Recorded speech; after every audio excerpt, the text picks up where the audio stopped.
Hi everyone and welcome to this week's dev blog for WARNO. Today we're getting a little bit of update on Davout and also a roadmap about the upcoming patches. So firstly, they planned to release Davout this last week. However, they've had to delay it because they're missing a few models, and from what the strike team is saying, there's a few bugs on some of the maps as well. And as they state in the dev blog, they're still missing the Leopard 2, so they really don't want to release it without that in. As you can see in the background, they have given us some screenshots of these new units, so I'll just let them run in the background.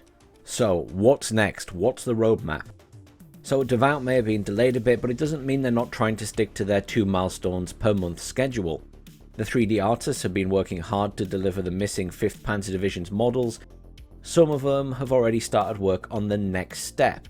Obviously, the next big milestone is Murat, which is being worked on by some of the team already. And this will be focusing on German divisions and some friends, so they'll have some allied units in there. If you don't know anything about Napoleon's dashing cavalry commander already, you've only got a few weeks to address that unforgivable shortcoming, they say. Now, Davout was a hard nut to crack, for it meant modelling almost all the Bundeswehr's units in 2 weeks. Murat will be different.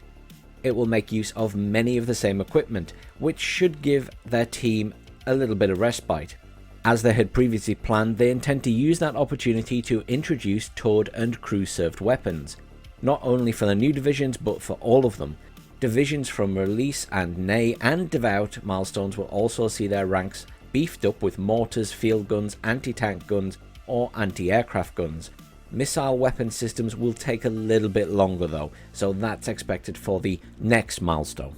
Now, though not specifically mentioned in the dev blog, we can see that there are 3 more milestones planned there, 2 for April, 1 for May. So first is Lanners, which will include an airborne division for each side, new maps and towed weapon systems, missiles specifically.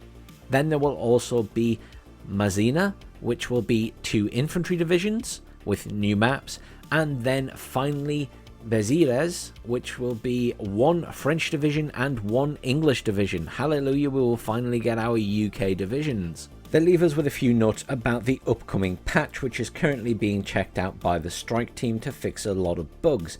Now, one of the first things they mention in the list here is that there will be 3 new maps coming up, which they plan to showcase to you soon. However, I've been very kindly sent some pictures of these maps by Protozocker from the SD League. And if you head over to their channel, which I'll link down below, they actually have a video up showing off some of these maps. Now, we know there are at least 2 normal multiplayer maps and then probably a 10v10 map.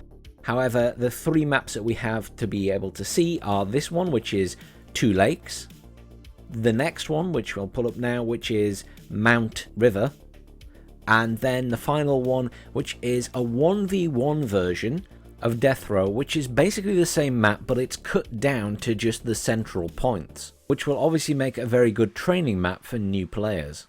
Then other very welcome changes which will be coming in this patch are a time limit option in the multiplayer lobby, so that you can actually set a time limit for your games and not play for 2 hours. There'll also be an increased infantry heat weapon efficiency, similar to Wargame Red Dragon's calculation. Thank God for that. ECM rework. Decrease in mortars rate of fire, which is a little bit silly at the moment, repricing of transport helicopters, MMG and HMG can now engage helicopters correctly, and new Soviet seedplane, so they finally have an answer to the PIVADs. And obviously they tease with many dots that there will be other changes and additions in that patch, but they'll tell us that closer to the time. And that's the end of this week's dev blog. Thanks very much everyone for tuning in again this week. Please stay tuned for the Davout patch, which should be upcoming hopefully early next week, and then this other patch as well, which will hopefully be fixing a few things that may well be associated with Davout. I'm not sure. Thanks again for watching. Please like, share and subscribe, and I'll see you all soon.